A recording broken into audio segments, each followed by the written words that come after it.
department. He's an associate editor at several prestigious journals and author of several books and over 110 publications with about 4,000 citations in H-Index 33. His main research topics include Monte Carlo simulations and stochastic approximations, machine learning and data science, and extremes. So today will be talking about estimation of the tail index and extreme quantiles from a mixture of heavy tail distributions. So thanks, Professor Emmanuel, and the mic is yours. Thank you, Hamza, for the introduction. Thank you to the organizer for the invitation to give this presentation. I would have been delighted to be with you at course, but I was committed to in several things in Paris, so I'm sorry not to be able to attend this time. So I'm pleased to present this joint work with Serge Fagira, is a colleague from Grenoble, INRIA Grenoble, about something related to statistics and to extreme value theory, about how to estimate the tail index of a sample composed of a mixture of heavy tail random variables. So this work is supported by the shared stress test I'm heading. This is funded by the bank BNP Paribas, and in partnership with École Polytechnique and its foundation. Okay, so the agenda of the talk is the following one. So after a few things on the introduction, just to motivate the problem, I will describe the model and provide some theoretical result in this model, mostly about describing what happens in the tails of this mixture distribution. Then I will spend most of the time about how to estimate the tail index of that distribution based on the observation of N data. Then I will explain how we can estimate far quantile. Far mean beyond the biggest observation. So this is about extrapolation of extreme quantiles. And then I will show the result of tail index estimation on simulated data. And we have also some result on true data in the paper, but of course on the true data you never know what is the true tail index, so this is to have a ground truth case. Okay, so I'm sure you know quite well what is a fat tail or heavy tail model. What we are talking about is something like when you look at the survival function, okay, the survival function for large value of a given model will decay as a power law, okay? So it is not a bounded X is not a bounded random variable, or it doesn't have a light tail like exponential tail or log normal tail, okay? So here you really have a power law decay of the survival function, and the exponent for the power law decay is 1 over gamma, and gamma is what we call the tail index parameter. L here is what we call a slow varying function. So this is something you can imagine which varies slowly that any polynomial. So you can think of a logarithm or power of a logarithm at infinity or something like this. Okay, so precise definition of slow varying function. I just we call it it. If you're interested to know this in detail. Okay, so we are considering heavy tail model. And what are the issues we'd like to typically to consider in that case? So is that in fact there are many two issues we address in this situation of heavy tail or tail modeling. Given a set of data of N data, okay, how to estimate the parameter from the observation of this N data. Okay, so there's a strategy. There are several strategies, but one which is well known is based on the Hill estimator, which works as follows. So you're going to compute the statistics of your sample. So xi xjn is the Jeff data when you rank the data from the smallest to the largest one. Okay, and so here you're going to form the log spacing of your data, and you're going to average these differences over the kn largest data in your sample. So at a equals 0, you start with the largest data, so this is x and n, and then you make the difference between the kn plus 1 largest one, and then you average over this kn largest data. Okay. So this is the yield estimator. So keep in mind this definition. It is quite standard, but we're going to use this estimator in the following. And so here the question is, how do we choose Kn? So this is a standard issue. Usually you have to take enough amount of data. So that is, you impose that Kn must be large enough. So mathematically, Kn goes to infinity. But also you want to stick to the tail of the distribution, that is the ratio between the number of data you take and the number of total number of available data gets smaller and smaller. So you have this definition of Kn, which we call to be an intermediate sequence. And under this condition, then there's a general theorem saying that, okay, you can estimate this estimator is consistent, is a consistent estimator of the gamma, so that is, it will converge in probability to the right quantity.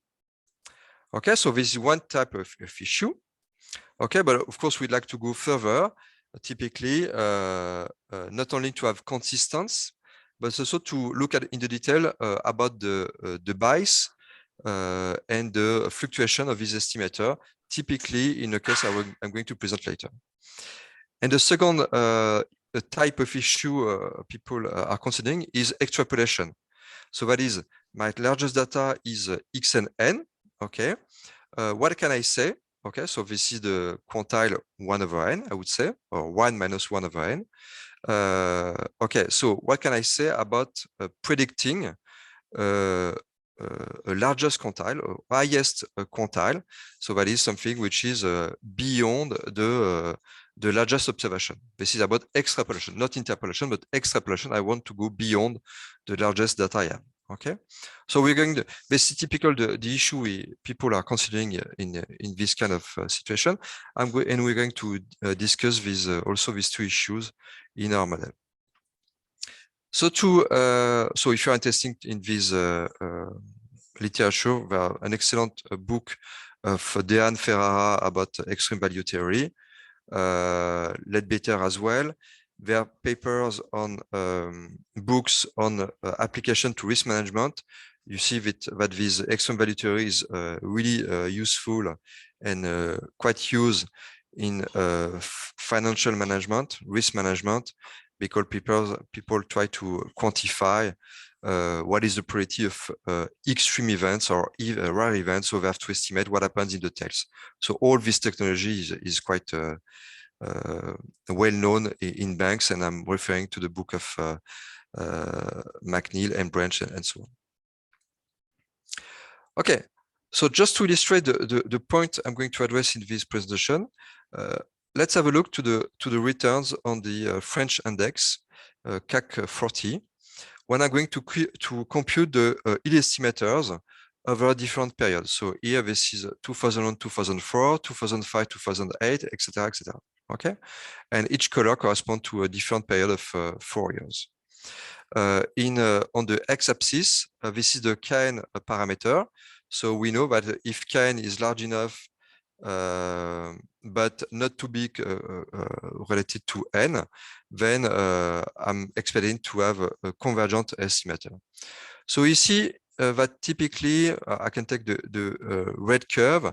Indeed, here we observe that for this range of values of Kn, I have a quite stable estimation of the yield estimator. Okay, here I can guess that maybe for the green period, then the gamma is about this level. For the blue one, this is about this. And so what I see is that likely, of course, I have statistical fluctuation, and as in any statistical problem, but also the tail index gamma may depend on the period. Of course, we know we don't have in finance stationary data. Okay, the data may change from 1 month or one year to another year. So of course, having a single parameter, a single gamma parameter, is maybe something hopeless. Something of course I can plot is something different. I can compute the log quantile compared to the log quantile of the regarding the log level. Okay, because we are in a Pareto decay, we should obtain something which is linear. Okay, and the slope of this linear quantity should be related to the gamma parameter. And something different to complementary to this plot is to look at this QQ plot. And what I see that indeed is that the slopes are different. So again, here we should have different gamma parameter. So here there are two things to do, two questions to ask. Okay. Do I want to predict what is the current gamma parameter? Okay, this is something about predicting what is the tail distribution now, given the data now, and so that is predicting what is the tail index for the next days, next weeks, next months. Okay, this is not the case we are going to consider. We are going to consider the rather risk management, worst case risk management of view. That is, what is in my data set the worst gamma I have seen. Okay, I'm not interesting to know maybe the green value given the most recent data, but maybe I like to have the worst gamma I have ever observed in the past, just in case that these non-stationary data could occur again in the next weeks and months. Okay, so my problem here is to estimate the worst gamma. Of course, if you have any question, please ask. As you know, in Zoom, we don't see people, so we just see the screen. And so feel free to ask if something is not clear. Okay, so the problem, now I'm going to come to the model. So typically, I'm going to consider that our model is given by a Pareto type distribution. Okay, so this is a power law decay of the survival function. But we like to account the fact that the gamma parameter may be not unique.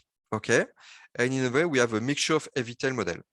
Okay, so that is the parameter. There are some natural fluctuation, but also in the parameter, you have some variation. And so at the end, we're going to have a mixture of Pareto type model. So typically, there's a huge literature in that area. So typically, if you're interested in a weather application, typically if you want to model dry and wet spells, there's some paper here I'm going to put in references where people model the amount of precipitation and the length of this dry spell or wet spell according to the period of the year and etc. etc. And of course, according to the climate, some meta climate variable, the distribution of these spells depend much on these meta climate variable. There's also application in modeling extreme winds.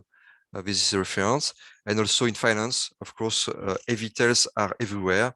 You know that people are used to model data with Garch model, and typically this Garch model just have a finite number of moments, and so we are really in the context of heavy tails. And the tails depend on the current volatility, which is modeled by the Garch process, and so this volatility fluctuates over weeks, and so we are really in a case where the data are non-stationary, and we can consider that the data, the distribution is given by a mixture of distribution, the mixture coming from the volatility, which is going to be randomized. Okay, so far so good on the motivation of this work. I hope so. And so now we're going to dive into the model. So the model I'm going to consider the one-dimensional model. It will be a mixture of Evitel distribution. The survival function will be of this form. So given a parameter gamma, I have still a power law decay. So as before, this is x minus 1 over gamma times a slow varying function L gamma. And then I'm going to consider a mixture of a gamma. So I'm going to have a mixture distribution pi d gamma, quite general here, to describe how I'm going to mix all these Evitel distribution. What are the objectives? So we're going to consider a data set of n data, n ID data, and the goal is not to retrieve, is to retrieve the worst tail index parameter, in fact, the largest one. Okay, so I'm going to consider the an observation of the mixture distribution, and I'd like to identify what is the largest tail index. And also, I'd like to, from this, get some information on the mixture distribution. Okay, so not only I want to estimate things on the gamma, in fact, the range for gamma, but also some, a few information on the mixture distribution. Okay, so what can you imagine from this problem is that since when I'm just observing a data at random, it should come from one of the model with one of the gamma, okay, a gamma in the possible range. So likely, if you observe one data, very likely it will have it will be related to a parameter gamma, which would be smaller than the gamma star, the largest gamma star, the largest gamma. Okay. So for sure, what we expect in this problem is that the estimation, the naive estimation of the gamma will produce large bias, large statistical bias. Okay. So likely I would underestimate the true gamma star. So in a way, I would underestimate the heaviness of the tails, which is of course very bad from the risk management point of view. So if I apply just a naive procedure by observing this n sample, likely I will obtain something strongly biased. I will obtain another estimation of the largest gamma, and of course, this is really dramatic for the risk management application. So I'd like to account for this bias in my estimation. Okay, so if you look at a few references in the literature about this kind of model, by the estimation of the tail index or extreme distribution in the presence of mixture. So there are several things. Typically, in a paper of Ferrara and Ferrara, they study scale model. So that is the data are coming from a stationary distribution Yn having a single Pareto distribution with a single gamma, and there's another scaling factor Tn here, which is a stationary series, and this one is nice. So at the end, mostly the problem is that you don't have ID sequence, but the tail is mostly the same, that is a gamma. So this is different from our case. Once again, in Kulik-Soulier recently, the authors consider a constant tail index parameter, but in fact, the difficulty in their analysis is that they don't have ID data. There's some dependence in the data. This come from time series analysis. So here, this is different from our case. And if you look a bit at the literature, you can find some easy answer. Typically, and you can do a computation by n.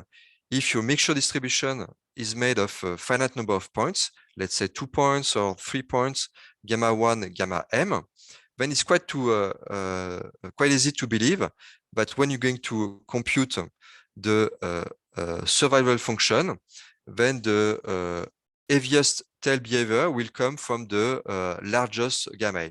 So here you just write by n what is the survival function as an average over the gamma parameter here, and just by a straightforward analysis, you can see easily that the behavior of these is given mainly by what happens with the largest tail index.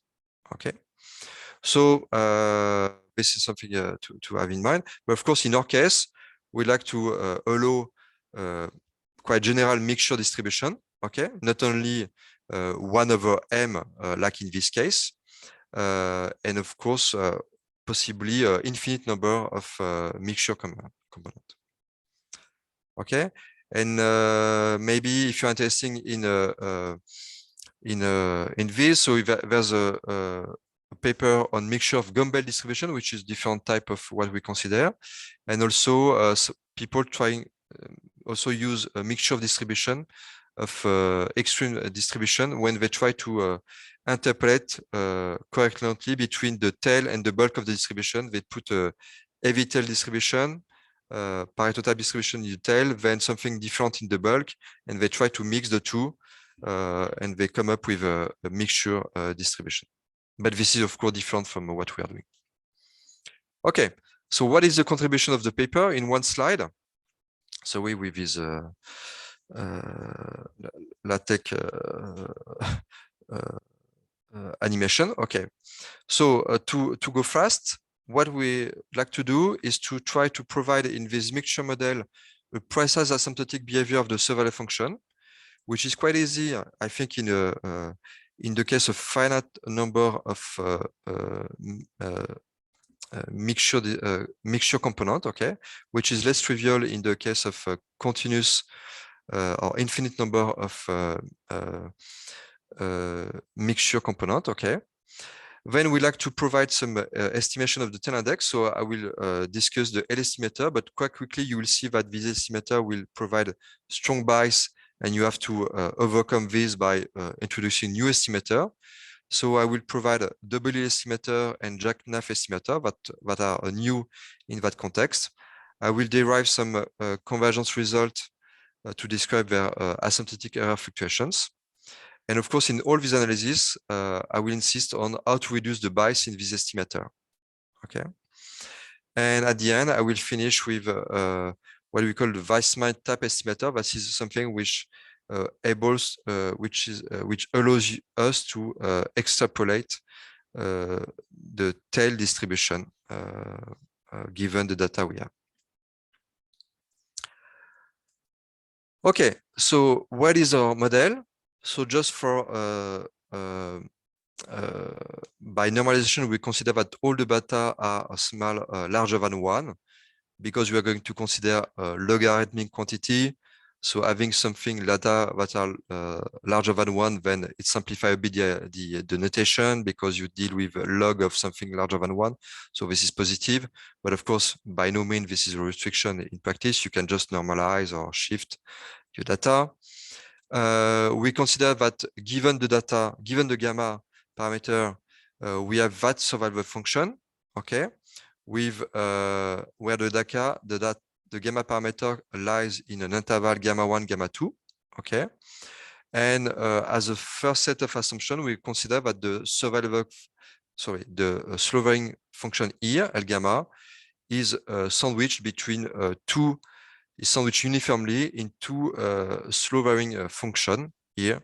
That is, for any gamma, you have this squeezing inequality here uniformly in X.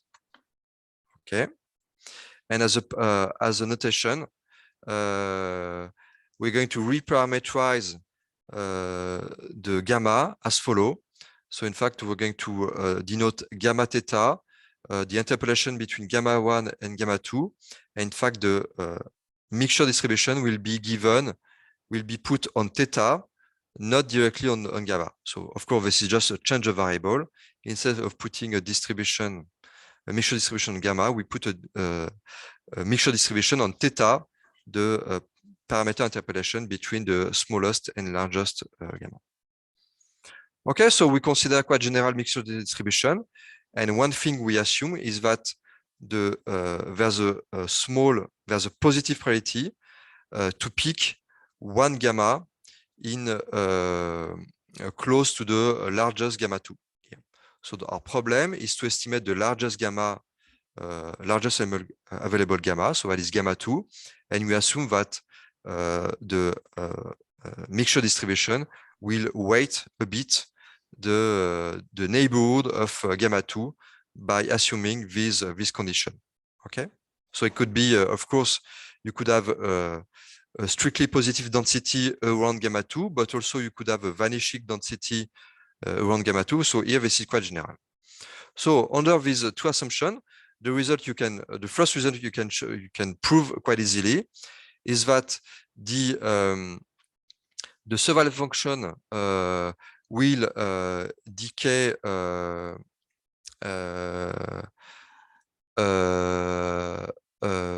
will be okay. How to say it? The survival function will be comparable to the Pareto distribution with parameter 1 over gamma 2. Okay, and you can sandwich a bit, in fact, the behavior, the decay of this survival function between two power law distribution, 1 over gamma 2 and 1 over gamma 2 and a bit small, a bit less than 1 over gamma 2. Okay, in fact, 1 over a bit smaller than gamma 2. Okay, so essentially, the tail of the survival function is comparable to x to the power 1 over gamma 2 up to some maybe a slow varying function. So the message to take here is that the tail index of this unconditional distribution is really close to gamma 2. In fact, it should be gamma 2. Okay, but we have to add some assumption to assert that indeed we have an equivalence, that the survival function will be equivalent to x to the power 1 over gamma 2 times a slow varying function. Okay, so our very basic assumption, for sure you have this behavior, and now we are going to complete the assumption to have something more precise. Okay, so typically the refined estimates, so the previous estimates were quite basic. Now the refined estimate we're going to have is the following, is based on this following assumption, and this is one of the main results. We're going to assume two things: one assumption on the mixture distribution, and one assumption on the slow varying function of the conditional survival function. So typically, one parameter which is important here is the parameter beta entering in the modeling of the mixture distribution. Essentially, we describe what is the behavior of the so here, this is pi theta. This is the density. Sorry, it's not written here, but this is the density of the mixture distribution. And this density behaves like a power law itself. So this is like 1 minus theta to some power beta minus 1. Okay, times a slow varying function close to 1 or close to infinity if I'm writing things in that scale here. Okay, and the beta, of course, this is something which is positive because here I'm describing a density, so something which is integrable. Okay, so you can imagine that if I take a beta smaller than 1, then I have a high concentration of gamma around 1. Okay, around theta equal 1, so a large concentration of gamma around gamma 2, the largest one. And if I take beta large, then I have a small concentration of gamma around gamma 2. So of course, you have in mind that if I have a mixture of distribution over gamma, if I want to estimate the largest tail index gamma 2, so if I have a low concentration of points around gamma, of course, my problem will be harder and harder. So in my statistical problem, the larger the beta, the harder the problem. Okay. So this parameter is quite important. And also, I can allow the slow varying function L gamma entering in the conditional survival function to be of this form. So we know that this is a slow varying function, so it can be of any type with logarithmic function and so on. So here I'm going to impose a parametric form of this type. So this is a log to some power. The power may depend on gamma. And the exponent here, the power, will be a smooth function of gamma, especially smooth in the sense that it will be Hölder continuous, okay? Times a slowly varying function, but not in the scale x, but in the scale log x, okay? So this is something which is negligible or slowly varying compared to the logic scale here. If I'm assuming these two assumptions, the result I can show, I can provide a very precise description of the tail of my distribution, of my unconditional distribution. Mainly, this is we have a Pareto decay with tail index parameter gamma 2. So this is the guess we had before. There's a logarithmic factor log x here, which is at some power, which is a combination of the parameter beta describing how much data, how much gamma I have around gamma 2, okay, plus something related to the slowing varying function around the value gamma 2 here, which is delta gamma 2 here. Okay, so this is a bit well, this is not trivial, because here I have a mixture between two phenomena: how much data, how much gamma I have in the neighborhood of gamma 2. This is described by data, and also what is the typical decay of my slowing varying function around gamma 2 here. Then other type of over a slow varying function in the log scale here, okay, coming from that function and some that function. Okay, so this is good, but what is a bit embarrassing, I will see, is that here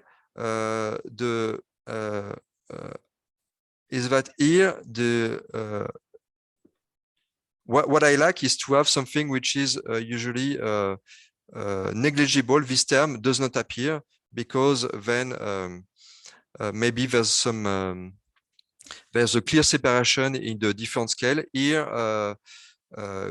From the statistical point of view, in fact, this behavior is problematic. Okay, so now I'm going to restart from this model. So I'm going to consider directly that my survival function behaves like this. So with now a Pareto tail index 1 over gamma 2 here, plus a parameter beta 2. It was before minus beta plus delta gamma 2 here. Now I call it just a beta times some slowing varying function. Okay, so if I want to estimate now gamma 2, of course, I'm going to use Hill estimator, but if it's a consistent estimator. But if I want to describe the statistical fluctuation around the gamma 2, I need a second order assumption, because this is to describe the first order parameter gamma 2, I need something on the second order. I need a second order condition to quantify the fluctuation. So typically, the things I'm going to assume is something like this. That is the constant C here, which is a slowing factor function. I'm going to assume that this slowing factor function has a kind of as a precise behavior parameterized by some beta t function here, okay, and some Roby parameter here.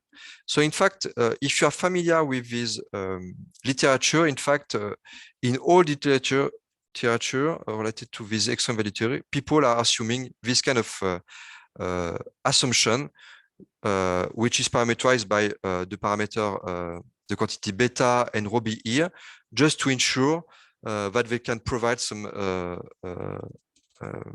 estimation on the quantity of interest. Okay, so there's by no means you can obtain some quantitative result without this kind of assumption. So typically here we just assume an assumption of this type, of this form. Of course, I admit that this is a bit complicated to verify. Okay, but this is the usual setting. So here I'm going to assume this kind of condition, and the result is that one.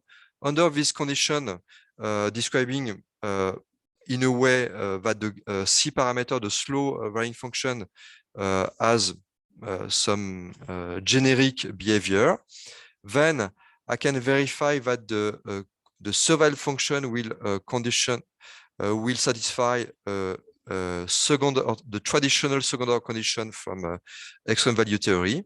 That is, I can find A here such that I have this behavior. So that is the ratio of the survival function between at a different location T and T can be compared to a Paolo x to the minus 1 over gamma.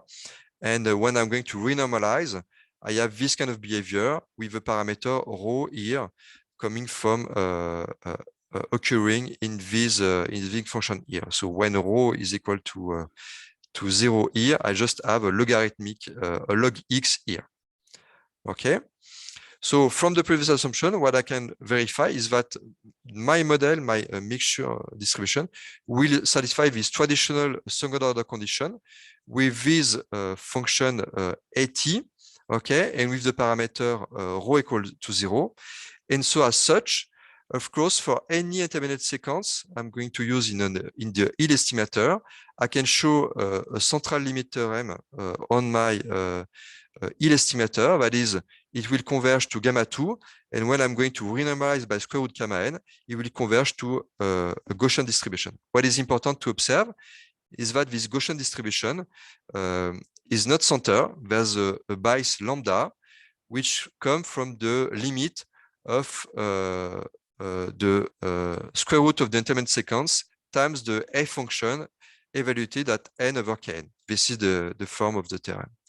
And there's a gamma 2 parameter here, which is the same bandwidth.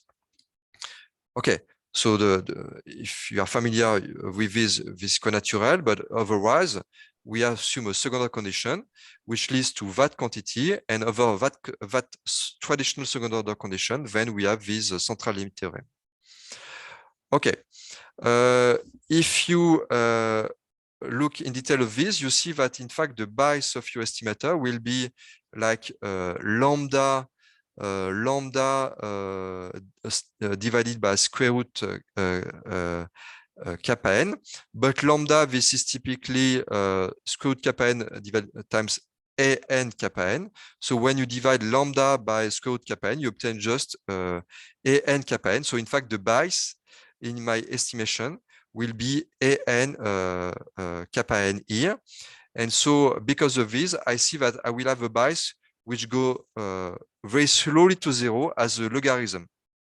Okay, so here this is really a bad news because I see that is this problem of fixture distribution. I must be in the case of 0 second order parameter, which is really the worst, the most difficult case in the in extreme value theory and in estimation of extreme quantities.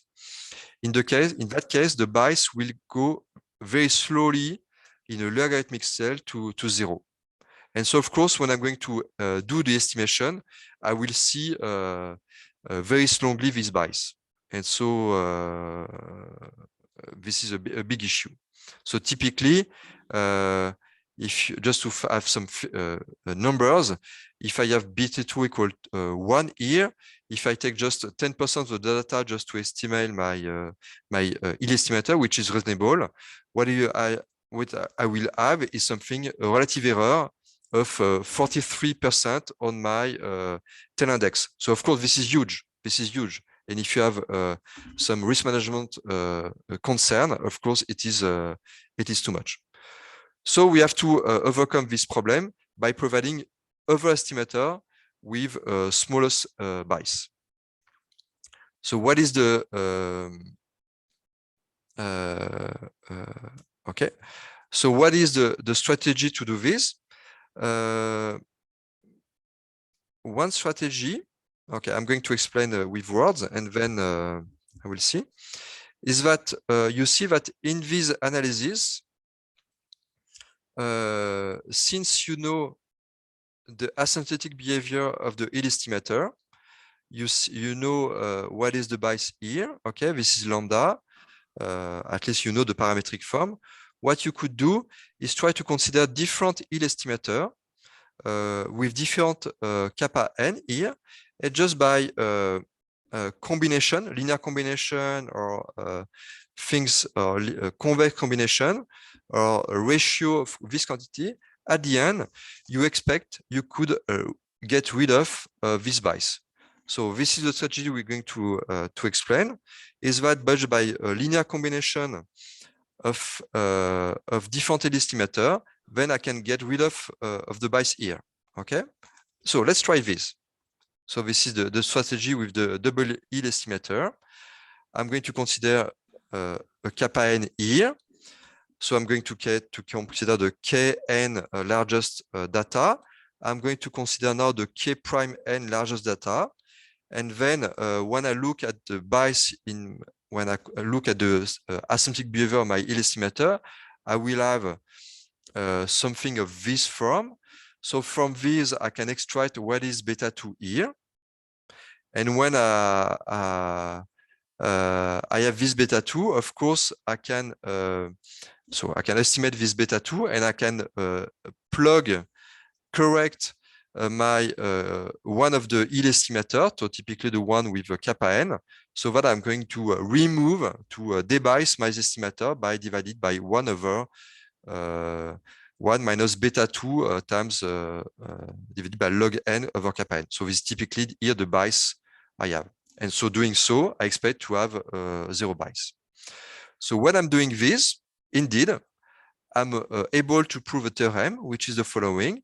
So for the 2 intermediate sequences which behaves as before, okay, the error between the new double yield estimator, double yield because I'm using 2 yield estimator, the error between my double yield estimator and the true gamma 2 I'm looking at is asymptotically Gaussian distributed with 0 mean, okay, and with a variance here. But look at the problem here is that I don't have any scaling parameter here. So that's fine. I have removed the bias, but no, I can't state that my estimator is consistent because I have no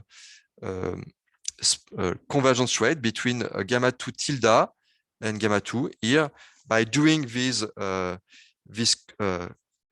linear combination, okay, I have lost, in fact, the convergence of my estimator. Okay, so I'm happy because this is asymptotically unbiased, but it is not anymore consistent. Okay, so this is a problem. So I'd like to have a different strategy, because if I'm just working on this double estimator, of course, I have no guarantee of estimating the right quantity in the presence of a large number of data. So I'd like to have to retrieve a consistent estimator. So the strategy is not to consider 2 kappa n on the same data set, but it is rather a strategy where I'm going to split my sample in 2 independent samples, okay, and then to construct different estimator on each subsample.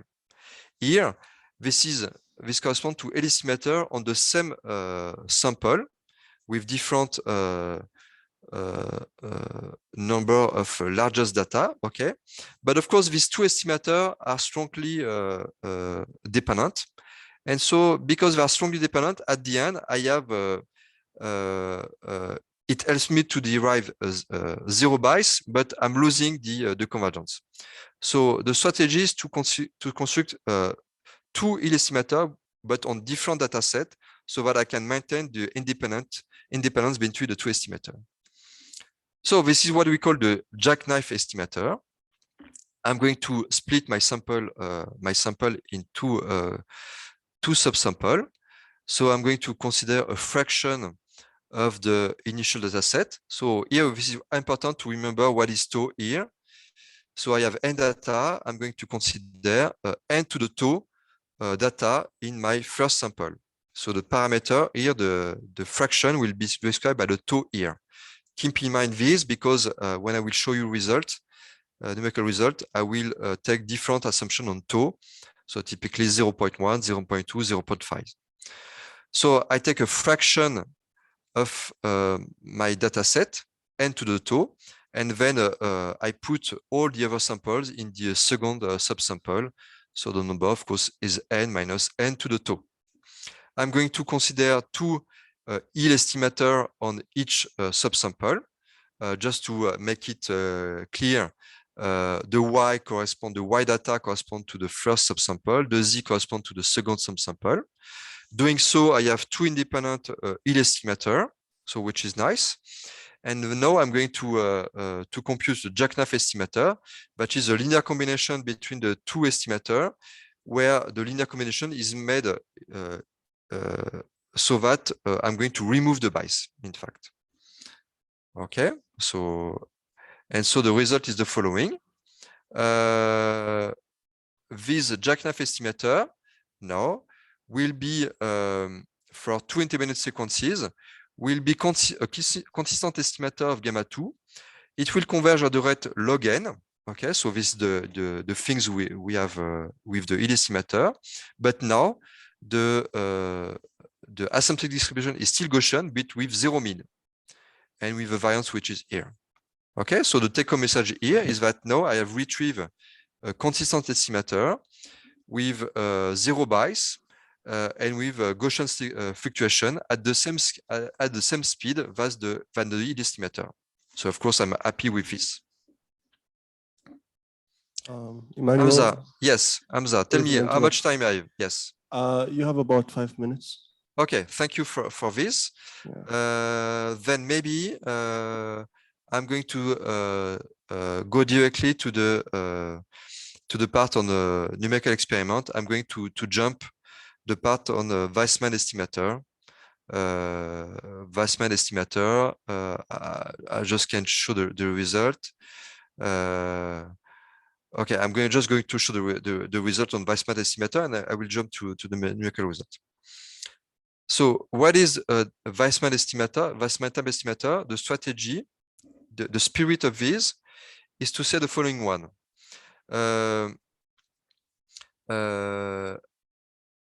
I want to estimate a quantile at the level 1 minus Pn, and Pn will be negligible compared to 1 over n.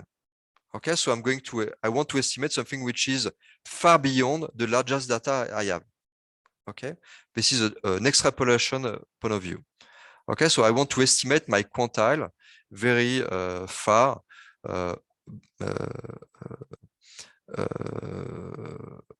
beyond the largest data point I have. From this, I'm using intermediate quantile. So alpha n is something really in my data set. Okay, so it is not the largest one, but in the intermediate quantile I have, and I can construct an estimator for my for this really extreme quantile. And so there's a way to estimate the gamma 2 using the previous thing I've shown, and there's a way to estimate the beta 2, which is the parameter coming from the Mister distribution. Okay, and I can compute then this Weissman estimator and show some statistical fluctuation on the Weissman estimator. Okay. I'm going to skip this and I'm switching to the simulation data. So here I just want to show you what happens on the different estimators. So I'm going to compute the L estimator, the double estimator, and the jackknife estimator. So for this, I'm going to consider different mixture distribution. The mixture will be given by a beta distribution with parameter alpha on the left. So this is for gamma 1. And for gamma 2, the behavior of the beta distribution will be 1/2, 1, 2, or 3. Okay, so that is, I would have a big mass of gamma around gamma 1 when beta is equal to 1/2, and I will have a small amount of data with gamma close to gamma 2 when I take beta equal 3. Okay. This is the ranges for my gamma parameter. I'm going to compute the misc error by just using macro runs and so on. And here this is the parameter for the double Hill estimator and for the jackknife estimator. Okay, so I'm going to consider different type of distribution. Typically, the strict Pareto distribution. This is the easiest case. Okay, so my survival function will be of this form here. And here I'm reporting what is the mean square error depending on different jackknife parameters, so different tau here. Remember, this is the way I'm going to parameterize the size of my subsample. Under different assumption, so gamma 2 correspond to gamma 2 1 correspond to distribution without mean. Okay, remember that it's going to decay like 1/gamma 2. Okay, so here I have really heavy tail with this, and the largest the beta here, the smallest the amount of gamma available close to gamma 2. So the harder the problem I have here. So you observe that in any case, so in boldface here, this corresponds to the minimal mean square error. So you see that in any case, the minimal mean square error is still achieved for the jackknife estimator. Okay, typically for around 0.1, 0.2. So using just Hill estimator is never the best estimator. W estimator, there's no bias, but there's no consistency. So at the end, the best estimator is really the jackknife with this small tau parameter here. This is similar with when I'm considering another distribution. I'm going here to shift a bit my sample. Instead of having a strict Pareto, I'm going to consider a shift Pareto. And here again, the best estimator is the jackknife. So here there's a typo here. The best parameter is that one and not that one here. So in any case, we are in the situation where the jackknife performs very well with small parameter. So it confirms, of course, the theoretical behavior. And when I'm considering to sorry, here absolute student. So here there's a typo. It is not that distribution. Okay, this is a student distribution, so something different. So here there's a typo. Okay, I still have this nice behavior of the jackknife estimator, which is the better in any situation. Okay, maybe to conclude, as a wrap up of the thing. So, what is the take-home message of this work? So here we have considered a new type of study about what is the behavior of the survival function when I'm consider a mixture of heavy tail model when the mixture is on the tail index parameter. It was so far new, so we have derived some precise asymptotic behavior of the survival function for this. The usual estimator is strongly biased. It is consistent but strongly biased. The double estimator is without bias but not consistent. And so at the end, we propose to choose the jackknife estimator, which is a new estimator in that setting, which we prove to be asymptotically Gaussian and without bias. And also we provide some estimator for the extrapolation of the quantile, so prediction of the quantile, which works fine for on our data set of synthetic and true data. And the jackknife parameter on our experiment, the best one corresponds to 0.1, 0.2. Thank you for your attention, and sorry to have been a bit long. Thank you. Thanks, Emmanuel.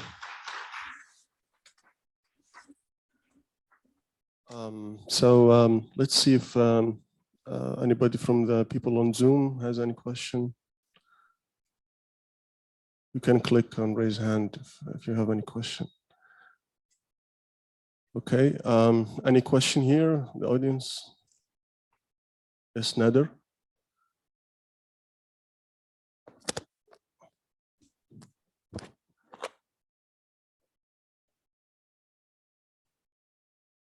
So thank you for the talk. I have a small question. Are there some results on the asymptotics when you consider tails of sums of this mixture distribution? If you have idea of sums of this mixture distribution, are there some results on the asymptotics? Sum of ID.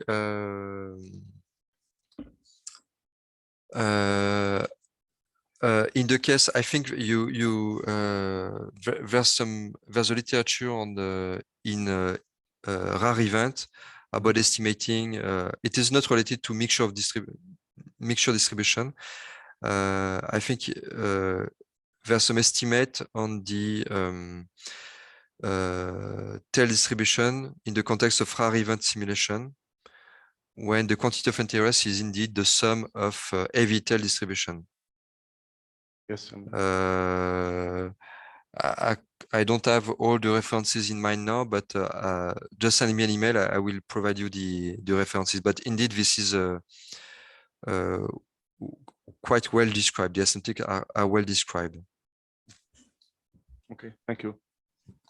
I see that someone sent something in the chat on Zoom. Okay. Any other question? We'll take another question.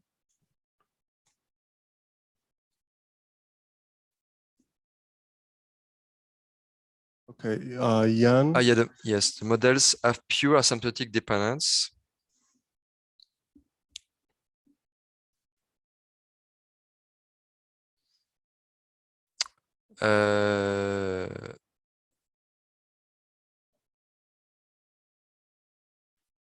So if I so here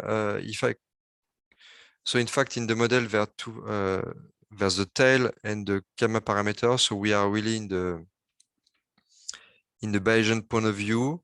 That is, given gamma, we have a distribution, a condition distribution, and then we mix the gamma parameter.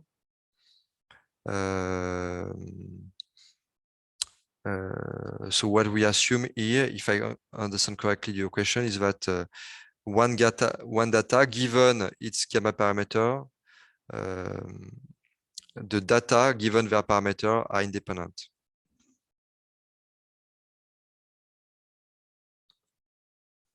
And if this is a question about maybe a multidimensional dependency we could have, here so far this is just a one-dimensional model.